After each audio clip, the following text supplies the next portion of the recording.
From the Cronkite studios in downtown Phoenix, this is Cronkite News. Soldiers on the front lines of battlefields aren't coming into politics like they used to. How veterans are dwindling from Congress. And planes departing from Sky Harbor aren't the only thing taking off. How businesses at the airport is coming or is contributing to the Arizona economy at large. You can get your kicks on Route 66, but for how much longer? What it's going to take to preserve this historic highway. Cronkite News starts now. Good evening and welcome to Cronkite News on Arizona PBS. I'm Patricio Espinosa. And I'm Emily Bloom. Thank you for joining us.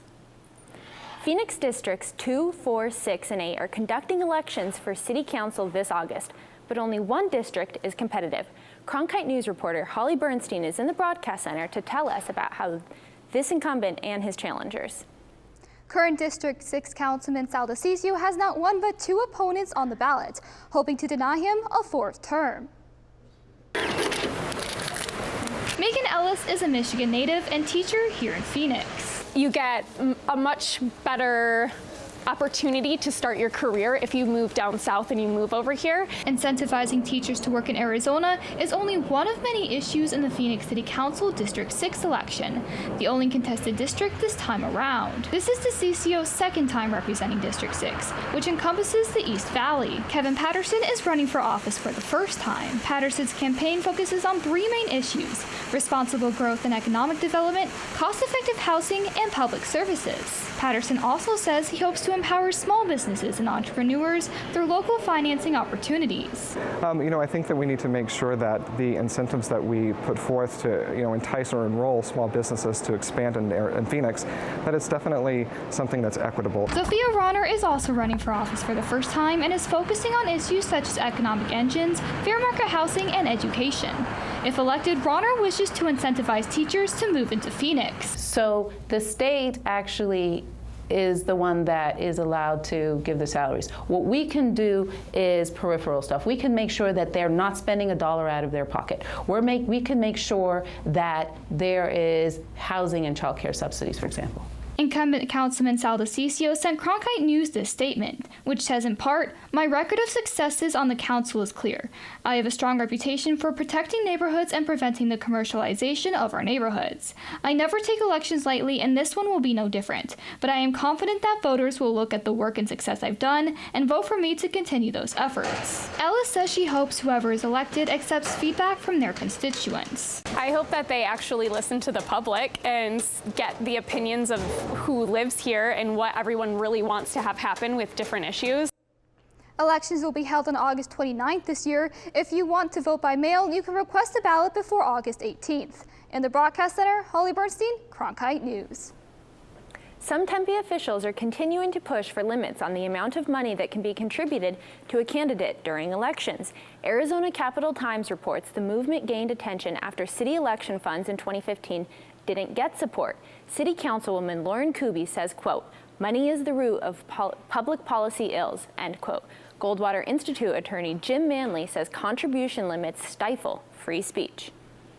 And despite years of ongoing military conflict, veterans continue to make up an increasingly small share of the total U.S. population, and that's true for members of Congress as well. Cronkite News reporter Emma Lockhart is in our Washington bureau and tells us why that has some people concerned. 30 years ago, there were 287 veterans in Congress. Today, there are only 99. The decrease has some concerned, asking whether lawmakers who haven't served are qualified to make military decisions. But not Ben Tweedy. Take John McCain, for example, prisoner of war, yet one of the biggest war hawks out there right now. Tim Spohr, the director of national defense at the Heritage Foundation, says lawmakers with no military service could benefit from some. They lack, probably a good understanding of what the military is like and the decision to commit U.S. forces into combat. It would be helpful if they had some service. According to the data from the U.S. Senate and House of Representatives Historical Office, 80 current House members and 19 senators are veterans, a rate of 18.5%. Arizona does slightly better, with 3 veterans in our 11-member delegation. Senator John McCain, along with Representatives Ruben Gallego and Martha McSally, have served. Spohr says the biggest reason for the decrease is simply because not as many people serve anymore. Spohr says he doesn't think this trend is going away anytime soon. For Tweedy, who is in Washington for a Veterans for Peace rally, he hopes lawmakers direct the country in a peaceful direction, whether they have served or not. Anyone who does serve in office of a country who claims to support freedom, to support prosperity, needs to have an understanding of war, needs to have an understanding of the horrors that come with war. Reporting in Washington, Emma Lockhart, Cronkite News. Thank you, Emma. And veterans today account for fewer than 1 in 5 members of Congress. It's still more than the general population, but well off the early 1970s when vets made up almost 3/4 of Congress. Senator John McCain is in Australia as part of a tour of the Asia-Pacific region to discuss security issues. Today he spoke at an event organized by the United States Study Center at Sydney's State Library. He spoke about recent events and how America's economic engagement will play a role for everyone. They've unsettled many Americans as well. There is real debate underway now in my country about what kind of role America should play in the world, and frankly, I don't know how this debate will play out. To be sure, America's economic engagement in this region was always bigger than TPP, and that remains true today. The University of Arizona program is now helping to heal war heroes. The Veterans Education and Transition Services, also known as VETS, have returned 2,300 dog tags to Vietnam War veterans. Other Arizona-based programs like Tours of Peace have also done their part to give back personal effects to our veterans. 2,500 individuals with recent newborns are being warned after personal documents have gone missing in the mail. State health officials say these documents include health and financial files from the newborns and their families. Arizona Department of Health Services have mailed those affected, and they advise them to look out for fraud. And last week, the city of Phoenix released a new report on the economic impact that the 3 local airports provide to the valley. The report says that the Sky Harbor, Deer Valley, and Goodyear airports collectively provide $38.6 billion a year to the valley's economy. That breaks down to $106 million a day. More than 45,000 people are employed at Phoenix Sky Harbor International Airport alone, known as America's friendliest airport because of its customer service. That's kind of a call to action to us to continue our customer service and to continue doing as well as we can to make sure we bring more people back here so we can build more terminals and offer more services. Based on employment, payroll, flights, and total spending. If you're avoiding airfare, you're probably thinking about taking the road instead. But the future of one historic road is up in the air. Coming up on Cronkite News, what's next for Route 66? And while salaries are low in the WNBA, many international players still choose to play in the league. Find out what it is that's drawing them to teams like the Phoenix Mercury.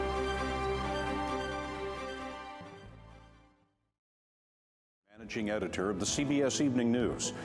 In our changing media landscape, it is crucial for journalism education to ensure a commitment to the truth, unbiased reporting, strong ethics, unwavering fairness, and above all else, accuracy.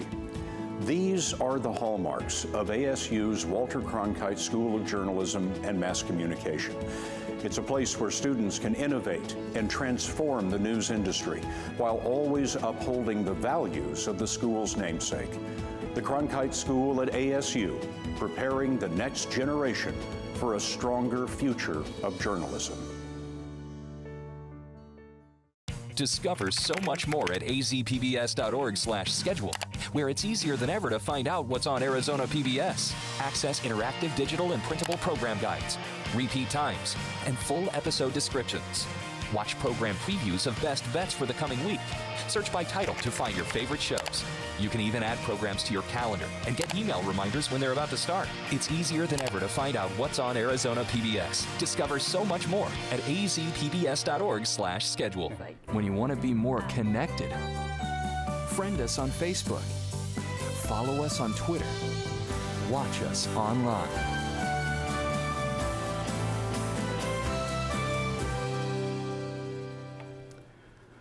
In just 2 years, towns along Route 66 could lose out on some valuable funding meant to help revive aging areas along the historic road. While that's still a little ways away, there's still concern about the upcoming date. Cronkite News reporter Tyler Finger joins us in the newsroom with what kind of changes are happening over there. Tyler? Before there were interstates, U.S. highways crisscrossed the United States, linking small town after small town. Route 66 was built more than 90 years ago, but it's still an important symbol of America today, a symbol that some worry is now in danger. Not far from Interstate 40 west of Flagstaff sits a reminder of what was. Route 66 is about yesterday. And not just in Seligman, from Chicago to Santa Monica. 90-year-old Angel Delgadillo has spent the majority of his life on Route 66. Today, he still rides his bike across it. Route 66 will be here forever. Judging from the people that are stopping just here in Seligman, from all parts of the world. Back in its heyday, thousands of cars would drive down this very stretch of road every single day. But once Route 66 was bypassed by an interstate just a few hundred yards away, those cars stopped coming through towns like Seligman. Fast forward more than 30 years after Route 66 was decommissioned. A program created to preserve the road and landmarks along it is set to expire in 2 years. Route 66 is where America has come from. And if we can remember that, we can always have a vision and a focus on where we are going. If the program ends, there's hope that the road will get a new designation as a National Historic Trail. It's America of yesterday, and this is where you're going to see what America is all about. So if you really want to get your kicks, get on Route 66. For Angel and Myrna, no matter what happens, they know Route 66 will be here long after they're gone. Route 66 today is live and well, and people always told us, oh, it's just a fad. This road is not a fad. This road is a part of who we are. If Route 66 would get the National Historic Trail designation, money would be set aside every year to continue to preserve the road and its lasting legacy. Tyler Finger, Cronkite News. Americans have increased their spending in their last 4 months. The Commerce Department says a boost in economy or in income has contributed to the increased consumer spending, accounts for 70% of our economic activity. Economists are hoping that this growth will continue in June. And nearly half of the players according to multiple reports, Tarazi made $1.5 million last season in Russia. The WNBA's maximum salary is less than 10% of that, $113,500. Obviously, the money that they can earn in Europe is fantastic. I think it's great for women's basketball, and these women can go out there and earn a very good living from playing a game that we all love. But while players stand to make substantially more money in Europe, the Mercury's international players, Kayla George and Stephanie Talbot, both from Australia, say the WNBA was always their dream. The WNBA is the best league in the world, so people want to come and have a taste and experience this league. Coming here it's always a goal. It's the best league in the world, and if you want to be one of the best players in the world, I think you have to come here, and it helps you get better and it helps you grow as a player. Mercury's head coach, Sandy Brondello, is very familiar with international ball, as she herself is from Australia. She played for her home country starting in 1986, and played for both Germany and Australia back in the day. But in 1998, she was drafted to the WNBA. It's not about the money in the WNBA because they're not going to make a lot, but it is a very short season, and it's an opportunity for them to play against the very best players. Brondello experienced this firsthand during her 5 years as a player in the WNBA. She battled some of the game's all-time greats, including Tina Thompson, Cheryl Swoops, and more. You know, competing against Lisa Leslie day in, day out, Cynthia Cooper, all these great players, but challenging yourself to be the best player that you could be, and that was what it was all about. And, you know, I was very honoured to play in this league, and I think international players see the same thing. It's an achievement that, you know, they've played against the very best, because not all Europeans get that opportunity. Brondello played professionally for a total of 17 years and is now in her 10th year as a coach. This season is her 3rd year as the head coach for the Mercury. I mean, it's a whole part. It's not just the competition. It's everything that's surrounding it. You know, it's a very professional organisation. You know, some of us have MBA organisations. So, you know, there's so many people making sure we have the best experience and put the best product on the floor. Brondello relishes the opportunity to coach international players. In her 3 seasons on the Mercury bench, the team's roster has included players from Australia, Serbia, and Spain. In Phoenix, Sarah Haddis, Cronkite News. And Sandy Brondello coached in Europe during the WNBA's offseason, serving as an assistant for a team in Russia. And last month, Basketball Australia announced Brondello as head coach of the Australian women's national team. Summer always calls for a little swimming, but we can never be too safe. And avoiding the pool is one way, but learning your way around it could save a life. Coming up on Cronkite News, find out who's helping the community to be more cautious around the water. And we're headed for a slight cool down towards the end of the week. But just how low will those temps get? Your full 7-day forecast coming up. I think I finally found my hallelujah. I've been waiting for this moment all my life now. All my dreams are coming true, yeah. I've been waiting for this moment. It's good to be alive right about now.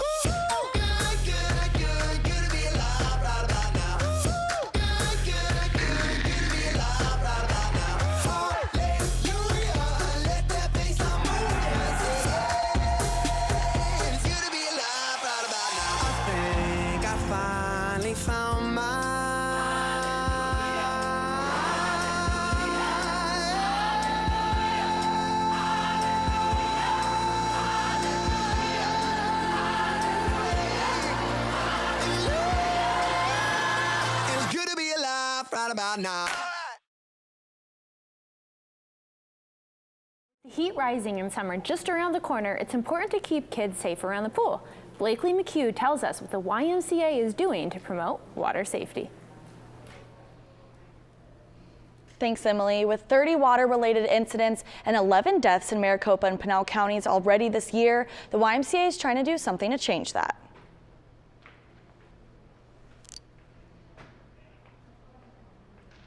It breaks our heart when we watch the news and you hear that story. There was a drowning in Mesa.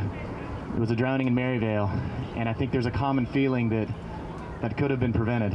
The Phoenix Fire Department, Phoenix Children's Hospital, SRP, and Drowning Prevention Coalition of Arizona came together last week to stress the importance of water safety.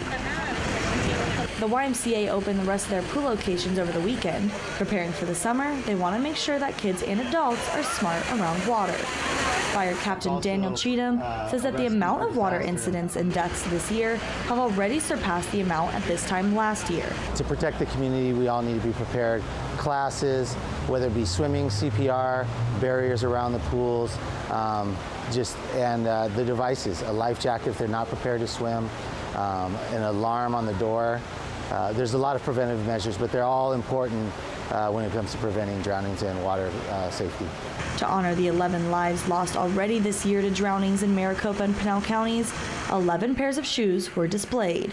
To try to prevent those numbers from rising, the YMCA is teaching the ABCs of swimming and implementing a new swimming curriculum. So they'll be able to move up through the stages, and the first 3 stages are all based on survival skills, and then we get into stroke development.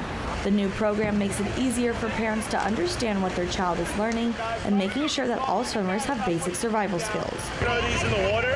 The YMCA instructors and Arizona officials are not the only ones concerned with the safety of swimmers. Parents also want to see their kids safe over the summer.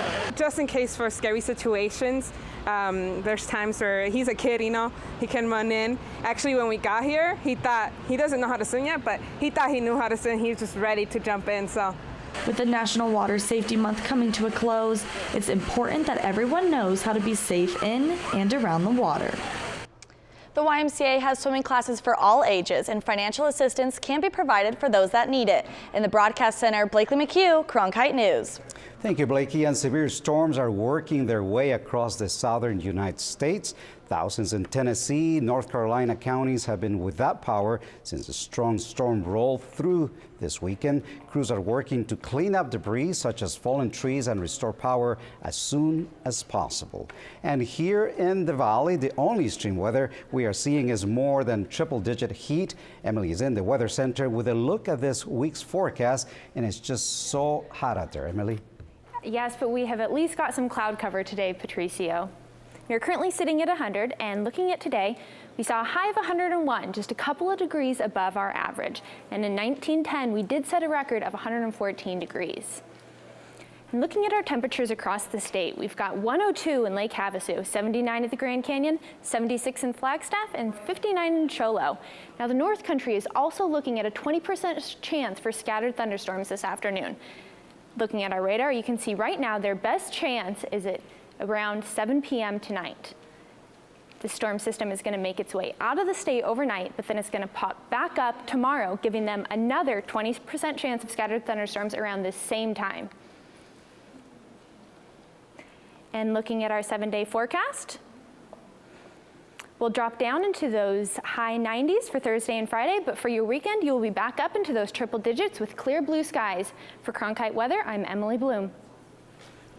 And it can be difficult to sing the right note without the help of a choir director, but it can be even harder without hearing the pitch. Coming up on Cronkite News, how this Glendale choir is turning an obstacle into a melody. We'll be back.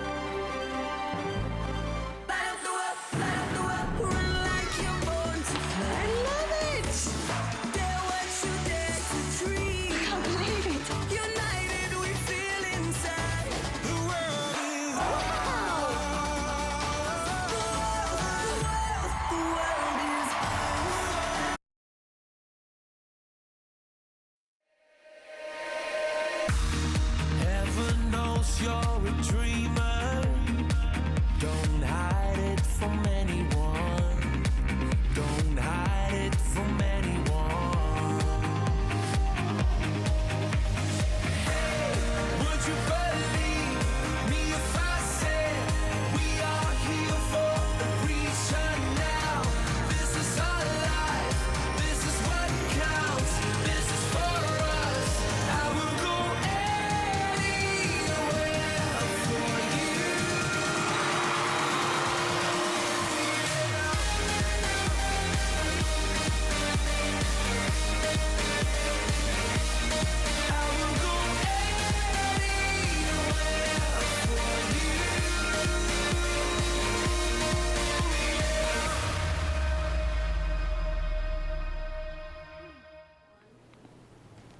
A local choir performs in Washington as part of a national concert, but for this Glendale group, the odds were stacked even higher. Cronkite News reporter Alex Valdez tells us how this choir managed to overcome an unusual obstacle. The Sounds of the Southwest Singers of Glendale is a community choir, much like any other, with one crucial difference.